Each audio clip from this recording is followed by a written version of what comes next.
It's a mirror episode, y'all. Snurtsap Nasserwi. Heel week such knocks in oaks at Simona week next me. Do a super salad, healing up. Here feet. Swarsloshka Salvovi Roman. Snenesnir the Roman. The Shizuka was over the mouth stick. All right. Hello, and welcome to The Rules of Acquisition, a podcast where we are going through every single episode of Star Trek Deep Space Nine, the worst TV show ever made. My name is, it's a mirror episode. My name is Wade Bowen, and with me, as always, is James Nolan. On the occasion of our last mirror episode, I want to read a poem. Another turning point, a fork stuck in the road. Time grabs you by the wrists. And no, I'm just kidding. God. Hey, guys. Hey. And last but not least, we also have Hugh Crawford. Hello. Now we're talking about an episode. It's a mirror episode called The Emperor's New Cloak. Because invisibility, get it?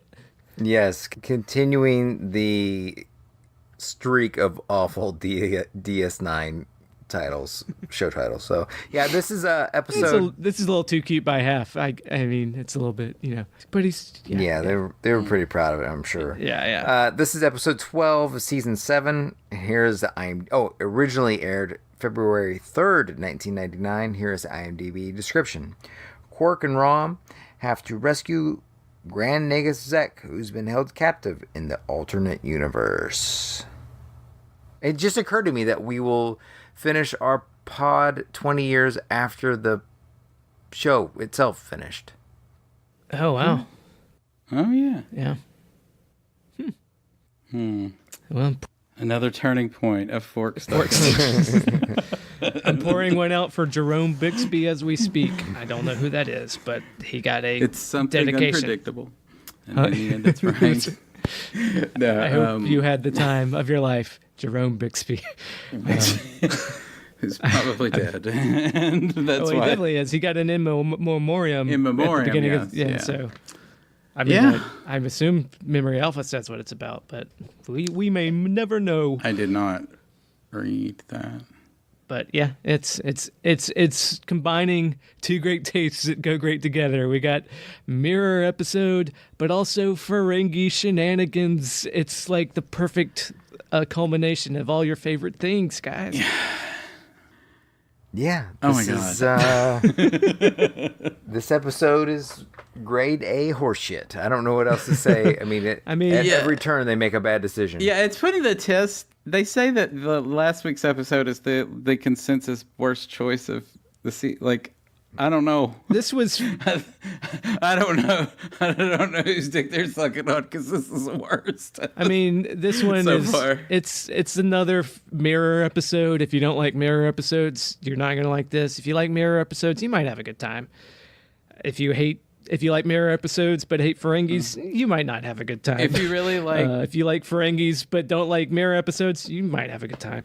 If you really like showing homosexuality as a function of or as a something that's go along with depravity, then yes, that too. See, I don't know if I think this does as bad on the evil bisexual trope. Well, what? I mean, it's... Oh my God.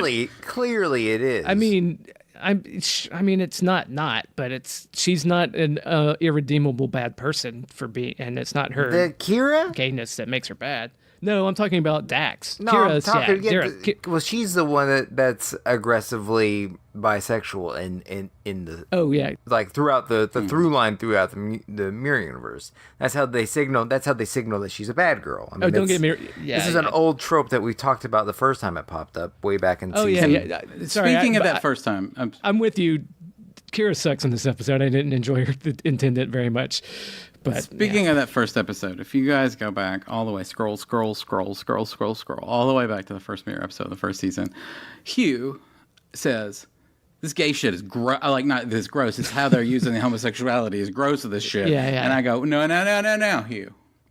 Now, Hugh. What they're signaling is that she wants to fuck herself, that it's a function of her egotism and her narcissism. And he goes, fuck all that. Okay, so all of this time later, I'm gonna pay up. You're fucking right, man. And in my own instance, there's a thing on Memory Alpha where Nana Visitor's talking, and she goes, in that first episode, I thought all of the bisexual stuff was just supposed to represent my narcissism and my egotism. That's hilarious. I completely forgot. Writers didn't fucking think that at all. No. That's how they just sold it to the actress. No, that's what she said. Yeah, she was like, those writers yeah. didn't think that at all. They thought it was sexy that the bad girl is a lesbian. Right. And carrying on that fine tradition, you have Philippa Giorgio, Mirror Emperor in Discovery doing the still same thing. doing it. Oh, what? They're doing that in 2019? Well, 20 years later, they're doing... Except for my money, it's the best part of the show is, like, she's not even evil because you like her and she's basically a good guy, which is problematic itself because she's like a mega space Hitler, so that's kind of a weird thing. But the playfulness that they talk about, like just being open with your sexuality, is nice. And she comes on to Anthony Rapp and he's like, I'm gay, right? Why does it always have to be from the evil people? I know. That's the thing. That's the fundamental problem. The only lesbians that we see in the show, and I'm going to include that from the Rejoined episode, are because they were doing the wrong thing. Yeah, right. They were doing the wrong. But the only gleefully, are all just from like evil people. So it's right. But I mean, I don't know. I like Discovery has its own other problems, but the evil emperor being pansexual didn't bother me. It was fun, and it's not like they don't have pansexual. Have a good emperor be pansexual. Yes, I mean, yes. But, well, can you be an emperor and be good? I don't know. Well, no, but you know what I mean. Yeah, no, I know what you mean. Yeah, and at least the gay characters are not evil, but whatever. This ain't that show. This is a totally different Mirror bullshit. This is the second episode in a row where it starts off with where we haven't heard from this person in days. I hope they're okay. I haven't heard from him in 3 days, and since he wasn't on this morning's transport, I think something might have happened. And yeah. He said he'd be back in 5 days. That was 12 days ago. Oh, yeah. Yeah, so that's like, really, you're going back to that well. You just did it in a stupid episode, but okay. Like vaudeville or not vaudeville, like old theater where people, they didn't have television, so like hack asses would write these like bullshit plays just to have things to people to watch at night because they only had one set. It's like or a Honeymooners episode. How about that? Like where everything that happens in it has to happen like out the window or some shit. And so they're doing that again where it's like, oh, they have to, we're waiting on the story. We're waiting on the story that has already started and I'm waiting to find out about, it's not about I don't know. It's a very lame way of introducing things. Yeah. Though, I didn't hate this episode. I didn't love it the most either, but I thought it did do some interesting things with Ferengi. I know y'all are going to disagree with me on this probably, but the Ferengi religion and spirituality that Quark has, where he's, first off, they know, well, I don't know if we're ready to jump into this episode. Yeah, I mean, go for it. I mean, it starts off with like I said, the Nagus has been gone for 12 days when he's supposed to be gone for 5, and she's probably at Ryza, and then Rom is disgraced, like, no, and then Quark is like, no, our mom is an Uggo, Rom. He's at Ryza fucking somebody. Don't worry about it. He wouldn't do that to Moogie. Have you looked at our mother lately? She's not getting any younger. That's kind of problematic. But anyways, he goes and he prays to the blessed Executor, whose greed is eternal, and I am the most devout debtor, and he prays to a shrine that he covers up when, it starts off with him being jealous of Julian talking to Dax and being creepy. That's, stuff. Yes, there's more wonderful horning after Dax. Right. He's like, I opened negotiations with her. Help me close the deal. He's praying to the god. He's praying to get laid, basically, like the saddest of incels. But this is fucking God. This is character assassination. Yeah. No. Like like Ezri's only relationship with anybody on the show is just she's the person that two guys want to fuck. Yeah. And they're going at that hard. Every episode, that seems to be the only relationship she has to any. Not her own personal growth. They're working with her on that. Right. There's a little bit of old man, but peppered in there, but it's not the central focus of her character at all. Yeah. Yeah. And then he's praying, and punk rock Ezri comes in, and he's like, "Oh, hubba hubba, I love you, Dax," and like, "Oh," but of course it's not actual Dax. It's the mirror Dax. We all know that. She plays a video that Zek's held prisoner by the Alliance and stuff, and that they have to steal a cloaking device and return it, give it to the Alliance or something, or somebody in the Mirror Universe, or they're going to kill Zek, which it's kind of a lame way to kick off the adventure, I guess. But speaking of lame things, how lame is it that anybody from the Mirror Universe can just sneak onto the station so easily? It's pretty lame. Yeah, like. I mean, the last time it was like they just beamed. The fucker just beamed. I let it slide when Mirror Bareil did it, but get your shit together, guys. But yeah. Was the first Mirror episode the best Mirror episode? Clearly, it was. I think I. No, I don't mean the Star Trek one. I mean the first one, not the TOS one, but the first DS9 was the best DS9 one. What? Yeah. I think the second or third one was better. I was gonna say like no, the first TOS. Oh, easily, yeah. Yeah. Easily, it's good. Yeah. No, that's classic. There's such diminishing returns. Yeah, oh my God. On this concept.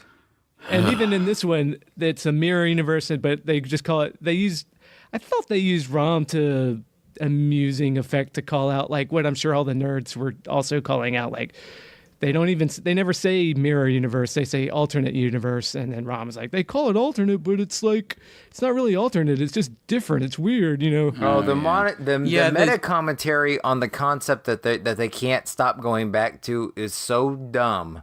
Yes, I didn't mind it. The reason why I minded it is because they think they're being clever, poking holes in a concept that they find irresistible. If you think it's so flimsy, then write a different episode of Star Trek. Well, I think they're making fun of like us. Yeah. That it fundamentally is like, I think they're making fun of fans. I think so too. Yeah. So. Oh, I thought it was. You're probably right because this is the advent of the internet. Yeah. And they probably they were in a position where they could hear directly from fans, whereas before they didn't.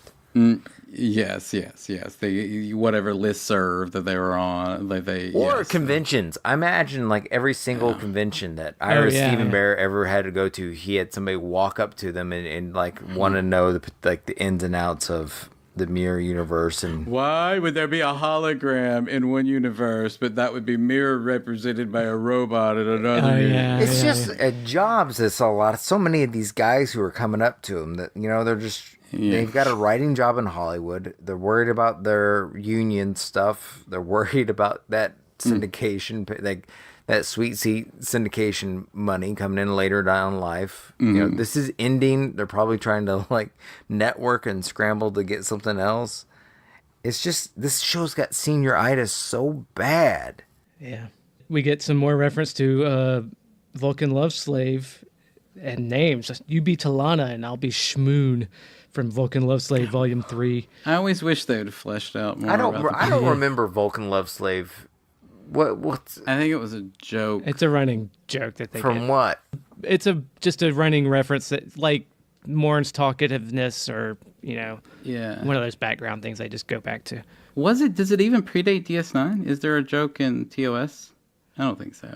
I'm not sure. No, I think we tried to figure out if there was like a slash fic about it. I'm sure there was. I'm sure there is now. There's definitely slash fic about Spock being a Vulcan love slave, but I don't know if it's ever anything called Vulcan love slave. Yeah, hold on. Yeah, it's first referenced in this sense, so it's actually not that long ago. But I think it's just a reference to all the slash fic with, Spock, probably, right?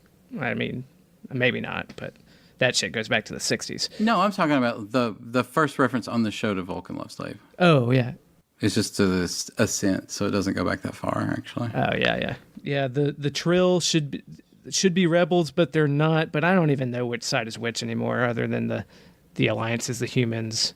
And yeah, like and I think that like they don't care if we follow the plot, but like I don't know. yeah. It's been so long, I don't know. Like I know that Kira's bad and everybody else is, fucking comically dumb, so it doesn't matter. Yeah. Well, I guess the Trill should be with the Alliance because Jadzia was fucking evil Bashir. I guess it's as simple as it gets. Mm-hmm. But this one's working with the not Alliance, whatever they are. They still. What if she died? What if she died in childbirth, having Sisko's baby, and they had to bring Sisko's baby back? Because remember, he fucked her for. He did. That was weird. That was weird. That was weird. Yes. He fucked Kira too. Yeah. Yep. In Mirror Kira. So, but that's a weird episode. Yeah. But yeah, like if she had like a little baby Sisko. Little Sisko with spots. Yes. Yeah, we don't see any black trills, do we? wait till Sisko. Yeah, right. Yeah. Quark and Armin and Max get to do some sweet object work with an invisible cloaking device that they steal from Martok's ship. Oh my god. They worked on that for 4 days and couldn't get it right, and that's when they come up with the hologram shimmer thing. Yeah. What? Are you serious? They wanted to do it as like a pantomime, and they couldn't get it right, the routine right. Wait. And so that's when they on set was just like, because it flickers a few times, and that makes it look like the CGI makes it look bad. So they had to do it that way. Wait, so are they actually carrying something? Yeah. The whole time? Yeah. Some of the shots are some of the shots because I've noticed that they're. Let me see. That they're not very good at the pantomime. Let me see here. Reception, let me production. Like when he drops it on his foot, clearly they're not actually dropping something on. Well, the hands don't match up. Yeah. Yeah. Okay. So hold on. In order to pull off the scene, Grotacek and Shimmerman practiced for 3 days because they had to make the object look like it had weight, keep a constant distance from one another, and keep their own hands at a set distance apart. In the end, the effects crew decided to have them carry a rectangle transparent filament, which would be edited out in post-production. However, that scene didn't play right, and so Echeverria came up with the idea of the occasional fizzle as seen in the finished because episode. some of the shots. They're clearly pantomiming. Yeah. And they probably did it. Yeah, it was multiple. different. Editing two different things together. Yeah. And then he drops it on his foot, and then they assume the position, and it looks like they're gonna do something dirty against the wall. Weirdly enough, when Martok and Sisko walk by, that was weird. Yes. Ezri's like, she's like our Ezri, but so much taller, and they're like, shut the fuck up, Rom, on her little ship. And then we get not hologram Vic and a guy that I called Sloth Pliskin. Yeah, because he looks like Sloth from the Goonies and Snake Plissken. Right, they clearly made a Snake Plissken type person, but with a fucked up face. Right, so, Sloth Pliskin. That's. But So Vic, you're supposed to be the good guys. So again, they like getting Vic work. I don't know. Yeah, again, there's just as much Vic as more Vic than Sisko in this episode. Yep. Vic is their new dad. Right. Well, he gets shot like pretty quickly, but it's there to like, wait a minute, this doesn't make any sense. And it's like, fuck you, fancy. But he's a hologram, but he's not here. Wait, this is an alternate. This is just weird. And it's like, all right, waka waka. Yeah. Yucks. Yeah, yucks. Fun. It's a Ferengi episode in the Mirror Universe. There's going to be some, sadly, yucks.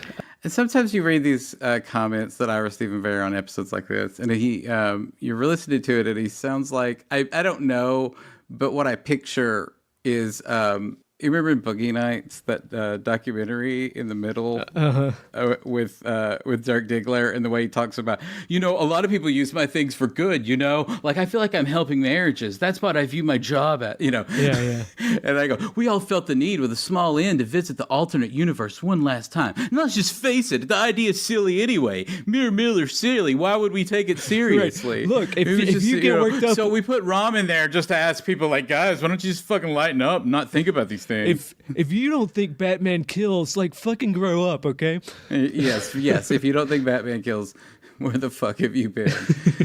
Yeah, like, grow up like an adult who's into Batman. Some of us. Why would you want to take this seriously? It's just fun. It cracked me up every time he tried to label it or try to find a definition of it. Rom was just talking about how fun Rom is in it. I mean, he's not totally wrong. Some people get off on it. Some people don't. I'm sure John Holmes helped many marriages. Yes.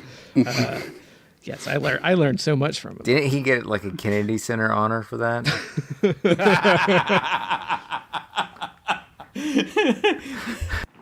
It was weird because he was the only one not wearing it around his neck. Right. I'm pretty sure he was wearing what around his neck? He was the only one not wearing the medal around his neck. That's right. Yeah, that's absolutely right.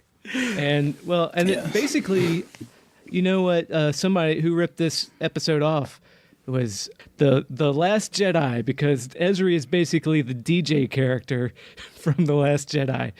She don't join, man. She's like, look, I'm here for money. Trills are all about that money. Oh yeah, I guess she is Han Solo, isn't she? Yeah. She is. Yeah. And she's got that leather outfit. She's dressed kind of like DJ in that movie. Benicio del Toro. And then, but more like Han Solo. They put her in a little black leather vest. Right. Oh, fuck. Yeah. She's like, that's what got them off. Oh yeah. We got this young girl. Why don't we cast her as, look, baby, I'm just wanting it for money. I don't need a bunch of hokey religions. Right. I just need a blaster. Yeah. If I had to find one thing I didn't hate about this episode, Brunt. Mirror Brunt. Oh yeah, Jeffrey Combs, Brunt, making Brunt like yes, Brunt having a weird amount of like he's got a heart of gold, man. Pathos about him, and that was weird. And his delivery of all of his lines were like how much or how close of friends, and he's he gets this little slaw look and gives him a look and goes, not as close as I want. It was like a well delivered little Closest friend I've ever had. And how close is that? Not as close as I'd like. Yeah, Jeffrey Combs he's a good egg. That was weird and really good. Yeah. Yes. Not as much as not as good as Zek getting a ear job from the intendant. Such nimble fingers, my dear. I just think of these people I got so much affection for. Fucking one of the like fucking Wallace Shawn, who I just fucking love.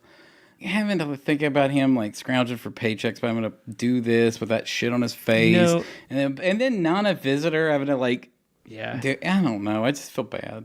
He had a blast even in his apartment in New York to this day. According to a New York Times article I read from his partner, they have a framed picture of him as the Nagus in her apartment. Oh, I'm sure. Yeah. Well, that's kind of cool. Yeah.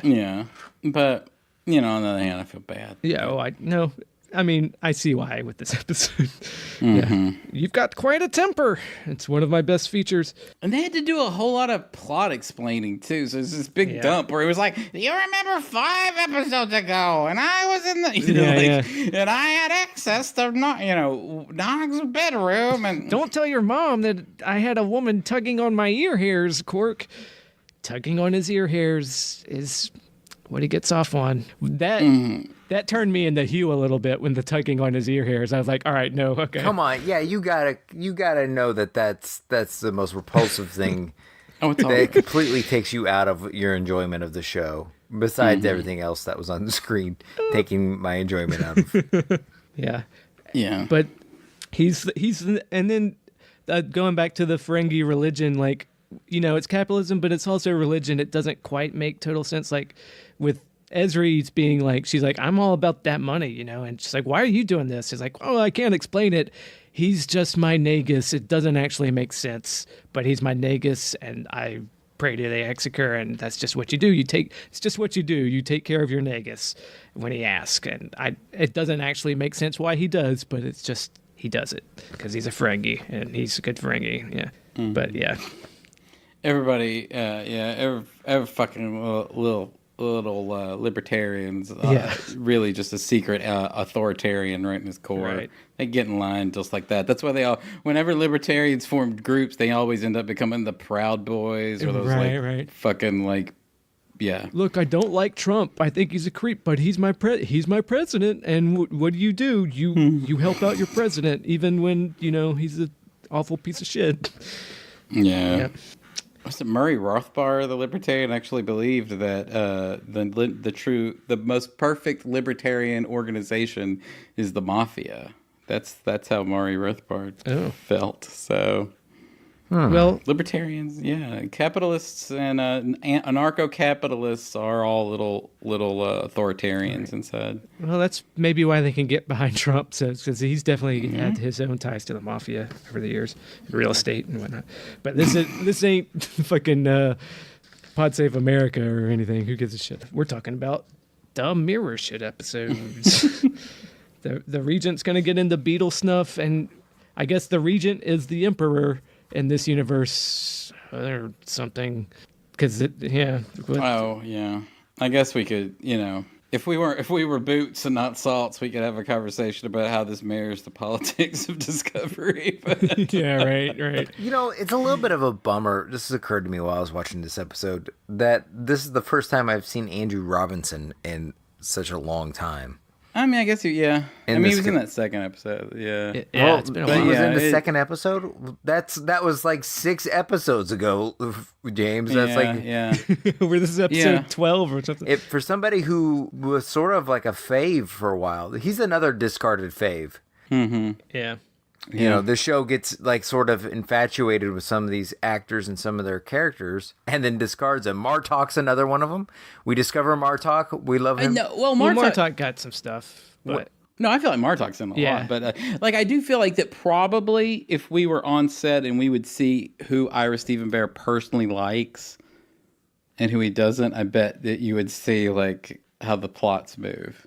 Oh yeah, I bet Sisko. I mean, Avery Brooks is a lot to deal with, right? Possibly. I actually think he's great. Everybody respects the shit out of him, but he's intimidating. He probably is just a reasonable person who has good taste in television script. No, I mean everything you hear. He has great taste, but the man is intimidating. Like you call him Mr. Brooks, you do what he says. He's going to tell you exactly what he wants, and he doesn't want no jabber. No back talk. You're gonna do what he said. Like from everything I've read about working with him or heard. Is that? Was that through like that makes him sound like a martinet? Like I just assumed he was like this man with like this like gravitas that everybody just kind of bowed to. Yeah, I mean he's got a work ethic, but I mean he like. But you're making him sound like Lee Army from Full Metal Jacket. I mean I don't know, but all I know is that he's an intimidating figure by it. Alexander Fidel, I want you to get on the fucking floor and give me 20 or I will fuck you up your ass. No, but like if you're like the second unit director, you're like, well, what do you think we should do here, Mr. Brooks? He's like, well, I'll tell you what you're going to do. You're going to shoot from over here, and you're going to have a shot going over here behind me. Follow me around this way, and then he's got that intense energy. You're just like, yes, sir. All right, that sounds good. I bet Jason Isaacs the same way too. Yeah, right.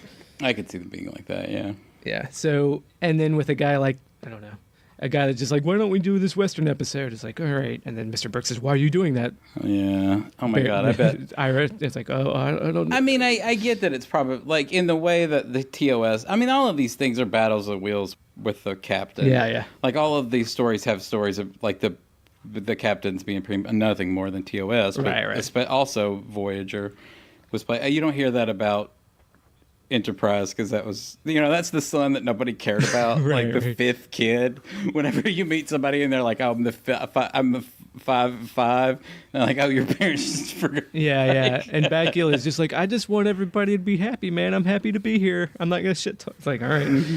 Yeah. Yeah. Yeah, so I think that, I could see that. But on the other hand, they've been writing these shows, man. Yeah. I wouldn't want to, I would want to talk to them too. Right. Yeah, if this has been my career for 7 years and, and I'm not getting any younger. Yeah, we'll work you in. Don't worry. At the end of the season, it's all about you. It's like, oh, well, okay. Yeah. And then Garrick is kind of waste. Andrew Robinson's great, but this version of Garrick's kind of lame. He's just a one note. Let's kill everything. And it's like, okay. Oh yeah, he openly shit talks these things too. Yeah. He said I hated all those Mirror episodes. Like, I don't know what the fuck they were thinking. They were ass. Right. I was really happy about Garrick's death. I never liked these alternate universe shows. Why don't they say the Mirror Universe?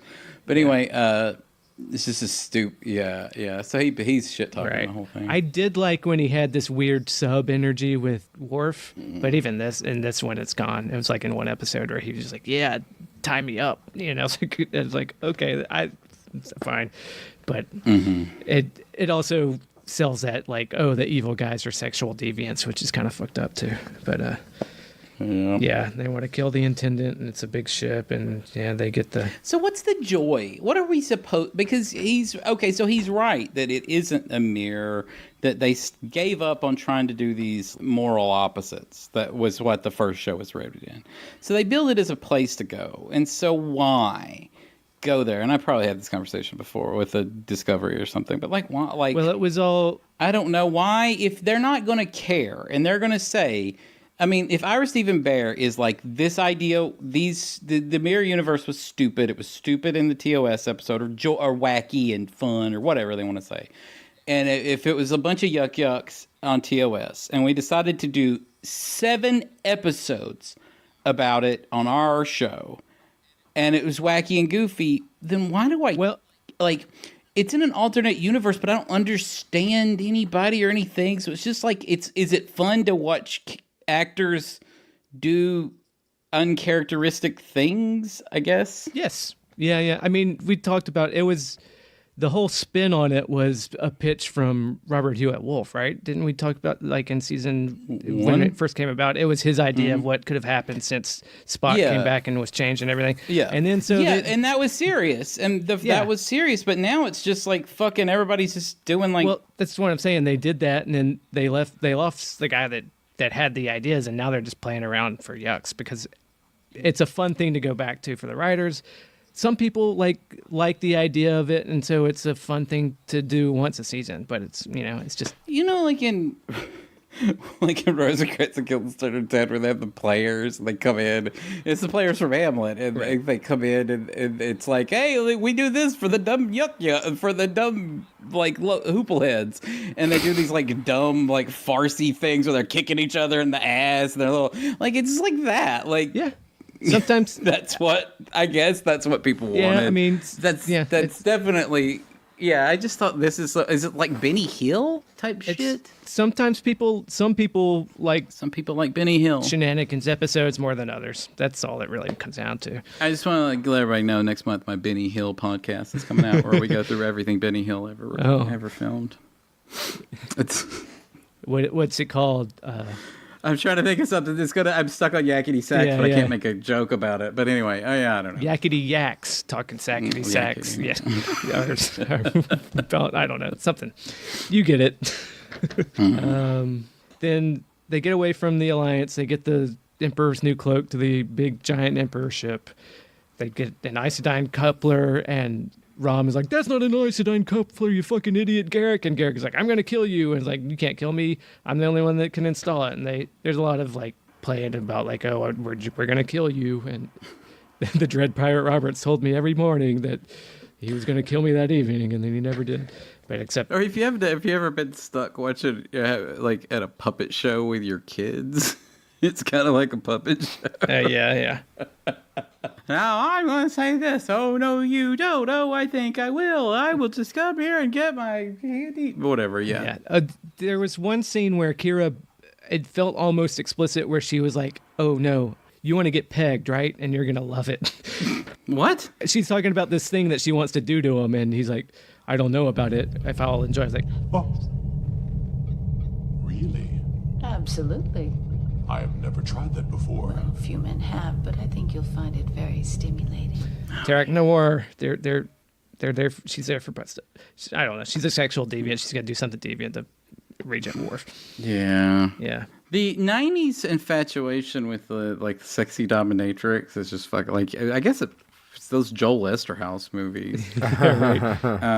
Yeah, I mean, because you think of Basic Instinct and stuff, but Jade, remember Jade? I don't remember Jade. Remember Body of Evidence? That Madonna movie with the wax. All of those they all seem to be the same. Yes. Yeah, it was all dirty sex women.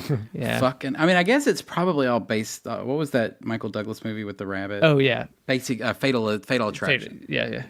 Yeah, I think it probably all came from that. But yeah, I think and Sharon Stone crossing her legs. Yeah. Yeah, the Basic Instinct. Yeah. So that dirty sex, these I'm just a normal boomer guy with a middle class job, and this hot woman wants my life and my normal wife. Yeah, my hedgehog of a wife. But this girl wants to grease her pinky and stick it up my bum.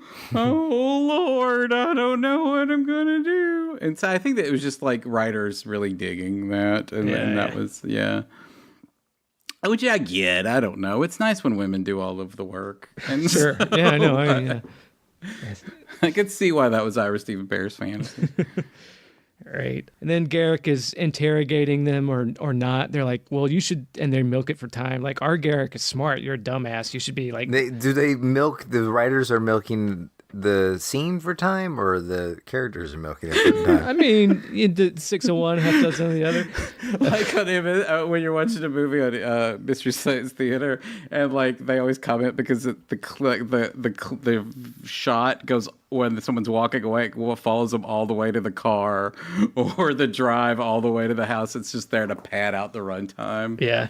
To get it to 90 minutes. So I mean, that scene wasn't actually the worst, where they're pointing out the differences between their Garrick and this Garrick, and he's got this oxalcartic virus that boils your insides, and they're like, well, in our universe, work comes before pleasure, and I guess that's the difference between the Mirror Universe or something.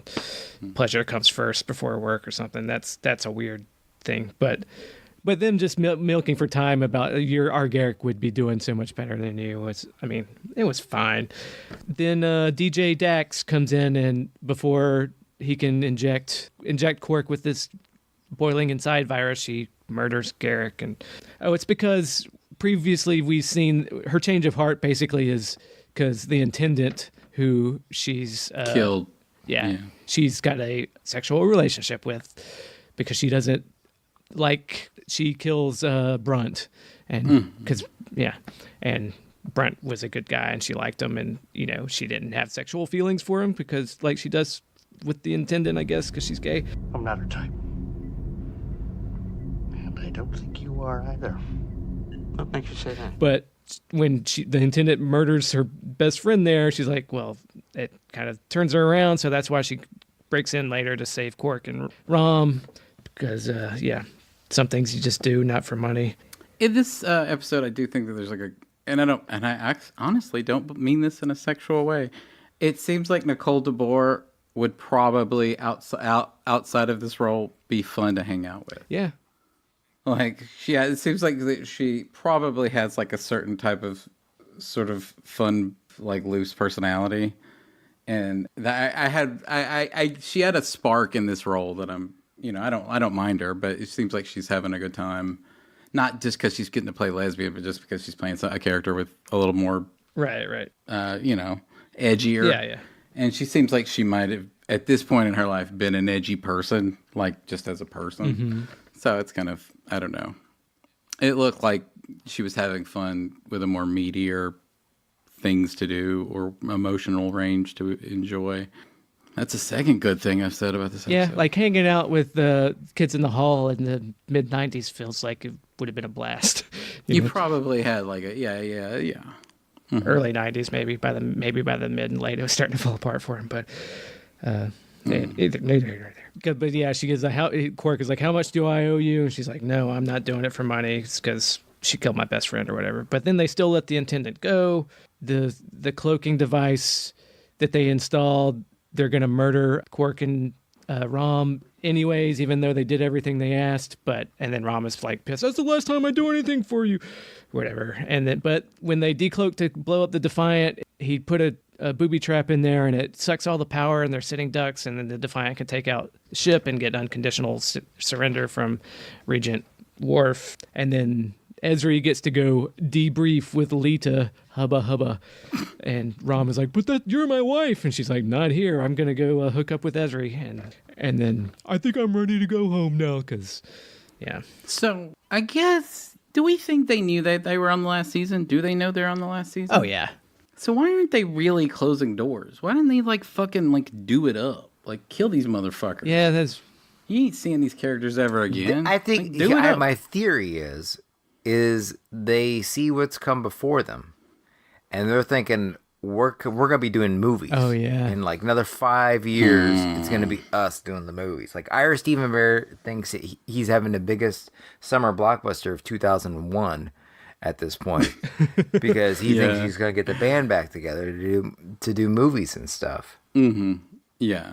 So he wants to leave as many plot elements on the floor because that's as possible. traditionally that's what you do. It's possible. You know, you don't kill the Borg in the Next Generation because then you got to do it in your big First Contact movie. You know, so I see that's why they're not doing it. They clearly think that's the pattern of the franchise. They don't know that that's not going to happen for them. Yeah. Because it just seems like this could be fuck it. Just start killing. Yeah. These innocuous characters in a fake universe, you just do it. Right. Do it up. I mean, they've been pretty flippant with just murdering people in the Mirror Universe before. Odo died real fast. Quark and Rom are dead in the Mirror Universe. But it could be about bringing Kira down, or I don't know. Right. I mean, if she's supposed to be this great villain. Yeah. I think that's why there's Worf is with his hair down. It's not the best, but they probably thought it was so much fun to do. Mm-hmm. Yeah, that's most of the episode. Have they ever had to? I can't find it. Have they ever had to comment on this Mirror Universe sexuality stuff? I don't know. That's a great question. That's a good question. Yeah, because this is a pretty icky thing, and that's it's the problem with Dune too. That is just but this you think Dune is a product of its time, 1965, but or whatever year it was released. But this was. Fuck.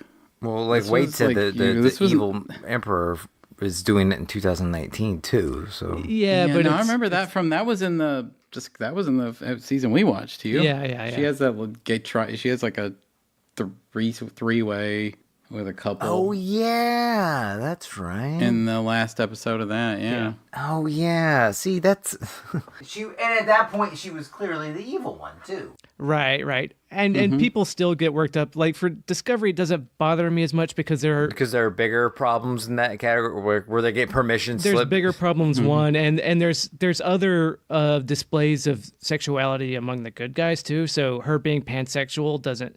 They're not all it's all heteronormative and it's all monogamous for the male. Right, but they're not oh my God, you're pansexual. Oh, that's evil. It's just something she is. So it's not But they're the only people. They're not necessarily, but it's assumed that they're not. There's. Do you think that? Okay, so could Kira be gay? Only bad Kira. I'm talking about gay. in Discovery. In this one, it's setting that. But Captain Giorgio wasn't doing that kind of stuff. The good, in the flashbacks when she's her own meek self with telescopes and stuff. I mean, the evil Giorgio is not super into telescopes. Well. And Brian Fisher, is that his name? Fuller? In Brian Fisher's original script, you know that scene in Russian Doll where they wake up after spending the night in the apartment, and that girl wakes up on those pile of bodies, all with dildos on their ass, coming out of there. Yeah. That was the original scene with first scene with Captain Giorgio. Sure. Yeah. Them That's waking up, and that was in the script that nobody saw. That's why they didn't. Yeah. That's why he got kicked off the project. Yeah. She's just in a white tank. In a pair of boxers. Yeah. You can still read into it, but all I'm saying is it doesn't bother me because it's not the only possible way you could be pansexual is to be evil. I mean, I know that. And it's playful and it's fun. No, I mean, just in the way that it's sold in the thing. I'm saying, but. Not even talking about Discovery. I'm saying that, they're leaning into this in 1999. Right. Yeah. I would have thought. I mean, I don't know. I thought like it just I don't seems think like we were that evolved in 1999 either. Clearly not. But well, I mean, I would think Stephen Bear thinks he is. He's given it.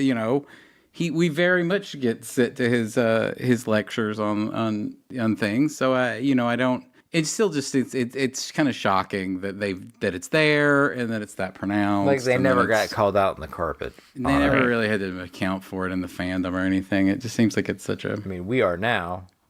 Right. Because like with Berman we were still pretty like conservative Protestant in the open culture that it was the one way you could sell that kind of. I don't do it at all. I'm not trying to defend it and say it good on them for doing it. I'm saying that they were getting off on how gay it is, like the lesbian stuff. Right.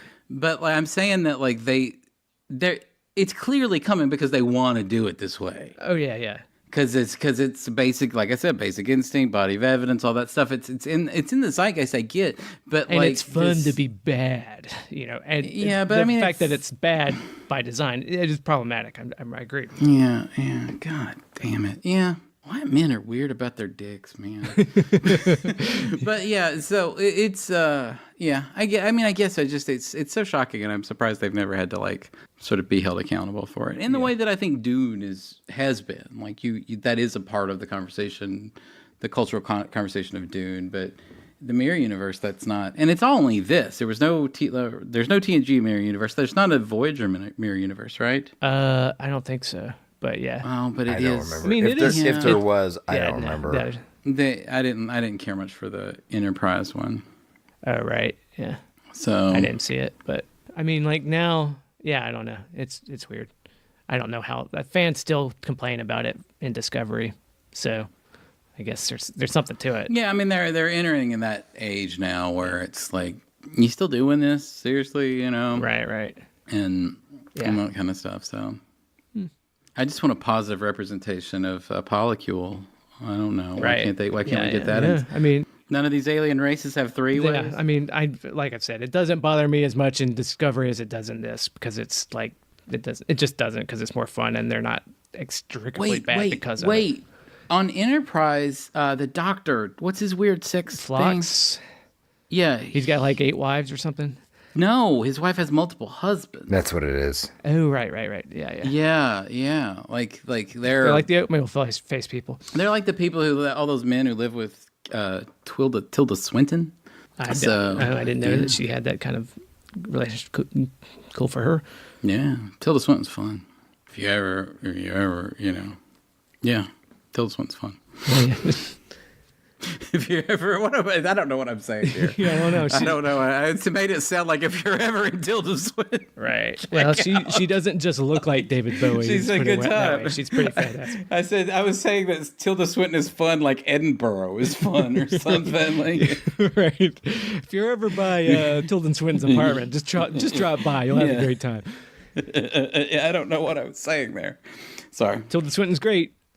Tilda Swinton is great. I love Tilda Swinton. Yeah. Wouldn't be fun if Tilda Swinton was in this. Yeah, right. Oh, that'd make this episode. I feel like we've kind of juiced the most we're gonna get out of this Mirror Universe. This is the Mirror Universe. Yeah, I'm just trying to like. Do I? Yeah. Like, where are you guys gonna put this on your rewatch meter? Like if I'm doing a Mirror, I could foreseeably do a Mirror episode rewatch and knock it out in a couple days because there's only like 6 or 7 of them. So I'd put it at a 4. All right, I'm at a 0. Oh, I'm at a 0. But I'm trying to think. Like, okay. So we had crossover through the Looking Glass. So many. We did Shattered Mirror Resurrection. This is this the worst one? No, I said Resurrection. No. Is the Well, worst let me ask you episode. this: do you want to guess what the people of IMDb think of this, and then we can get down to the bottom of that? I'm gonna put it at a 6.9. I'm going to put it at a 5.8. It is a 6.4. It's the exact same score as last week's Prodigal Daughter. Huh. Fuck. Is that a new bottom for them? Or are we at the floor Of this season, probably. What did we say? What did we say? What was the muse? No, I mean like maybe. Oh, at for this point, season? Yeah, maybe. Yeah. Yeah. Like, maybe that's just like, don't tell me because we got more. Oh, yeah. I hate next week's more. But See, yeah. This So didn't bother. This was fine for me for a Mirror Universe and a Ferengi episode. It's like it was a fun romp. It didn't actually, but I'm a guy that doesn't hate those two things outright most of the time. I mean, the So what do we have? the Muse was 5.6. I think that's the lowest one. That's the lowest one. Because even Move Along Home is 5.9. Like he was without sin was like 5.4. You said right? What season is that? It's the Dead Soccer Kid season. Yeah, I don't know. 5, I guess. Man, that was 5. That was season 5. Or yeah, Yeah, 5.5 is Let He With Who I was saying. So yeah. So that's the okay. yeah that. So here's the breakdown. So the season 2 first episode in season 2 is called Crossover, and then that was the one that was okay. That was Kira on Kira. Yeah. Uh-huh. And then Through the Looking Glass is the one where Sisko fucks all the women in the cast. Uh-huh. And then Shattered Mirror is the one where Worf and that's the one with Jennifer. And that might be my I was about to say I think favorite. that might be my favorite of them. It might be my second favorite because I think the first one's probably the best. Resurrection is That's oh my god, bored. I don't know. I was bored, but they're equal. It's tied with Resurrection. yeah. Resurrection was your low of the series. You said. Yeah, So- I stand by that. Oh, I didn't Yeah, put that's this next to Baral. it. That's where they bring Yeah. Baral Yeah. back. Yeah. Oh god. So I would say that the crossover, God, it's sort of like James Cameron's career. Each one gets worse. So like, there we are. So you think this is worse than Resurrection? I think it's a matter of inches. See, I think this is considerably because they at least they go to the Mirror Universe. It's what do they call it in polling? It's a statistical tie within the margin of error. Dude. yeah. Because the So, Resurrection was yeah. a Mirror Universe where they don't even go to the Mirror Universe. They just give us a shitty character that we didn't like when he was alive. You know. So. Yeah, but I didn't feel like whole scenes of it was like watching bad improv. Some people So- like improv more than others, but yeah, whatever. But does some people like bad improv? No, but man, I've seen bad improv. I've done bad improv, and this was better than that. So, yeah, bad improv is pretty rough. So yeah, and and maybe this is the thing where it's like trying to do. Maybe that's what the problem with comedy, especially when you don't get it right, and you try to do these big broad comedy things, is that bad drama is funny, but bad comedy is like fucking torture. Right. Nothing is ever bad. No comedy is bad, and you laugh at it. Right. That's like none of the because you're laughing at the unintentionalness, but somebody telling bad jokes is just like a fucking nightmare. And also, comedy is a lot more subjective about what people find funny too. Sure. I mean, but drama is. I don't think this is the worst this comedy ever, but because it's kind of, it's played for yucks. Oh. Some people get more off on more yucks than others. Yeah. But that's the thing. It's it's like you have that. We all got that uncle who just tells just bad fucking dad jokes. Mm-hmm. It's the worst. But if you have an uncle who's a fucking nightmare mess, it could be kind of fun. But that's the thing is that I've unintentionally enjoyed a lot of these episodes, Right. but these comedy yuck episodes are Nobody Move Along Home took itself super seriously. Yes. And it's still completely watchable. Yeah. Yeah. I guess. Yeah, because at least you're watching. I mean, you can laugh watching, at it. Mm-hmm. Yeah. But okay. But it's like, I mean, I don't know. I don't know. I don't think it's the same type of humor, but it's the level of humor of those, they don't make them anymore. But remember Scary Movie and Superhero Movie and all of those, those are just those parody film. Yeah, this is dumb it. reference comedies, though. Well, they can't do reference, but this is as low sort of. I mean, like I said, comedy is subjective. I don't know if I agree with Do you. you legitimately laugh at anything in this episode? I chuckled at them making fun of the fans and the alternate stuff. I mean, no, none of this made me fall, but I was amused by it. Sure. I'm sure Ivor Stephen Bear thinks that I just hate it because he owned me. Sure. They didn't know when they were making that first, but they were just saying all the shit that I'd already mocked them for. Well, I don't. Where are we at? Oh, we did the rewatchman and we got the IMDb. Next week we have a murder mystery episode. Oh boy! Hold the gun in your hands like the murderer did. And wait, didn't we it's just have a murder mystery episode with Dax in it? Yes, and we have a return of our favorite character, Dax's bad host. Oh my god! Oh, it's Yeah, fun so- times. Yeah, enjoy. Fun. Until my daddy takes the T-bird. And Yakety Sexuality, a podcast on Benny Hill. there you go. The next thrilling podcast from Kickers of Elves. If you want to hear all about What'd you call it? yakety sexual, Yakety sexuality. Yakety Sexuality with an A. Sexuality. Yes, Oh, yeah. I like it. yes, to really get into the sexuality of the fat dad who sits around in his underwear laughing at the ladies running Yes. around in bikinis to sped up film. Yep. Chasing the prettiest girls from Lambeth.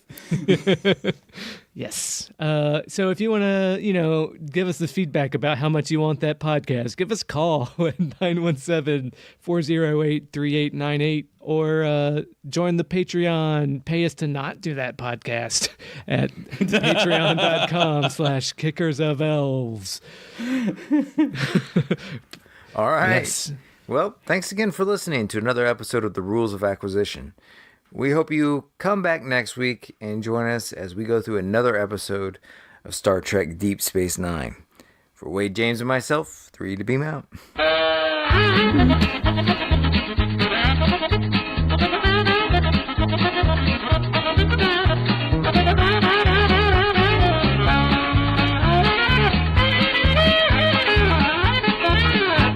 Hello friends. Sorry to yakety sax you. Don't worry about the Black Lodge speech up front. It was mostly about being so happy this was the last Mirror episode. We're friends, right? I really don't want to sit through a Benny Hill podcast.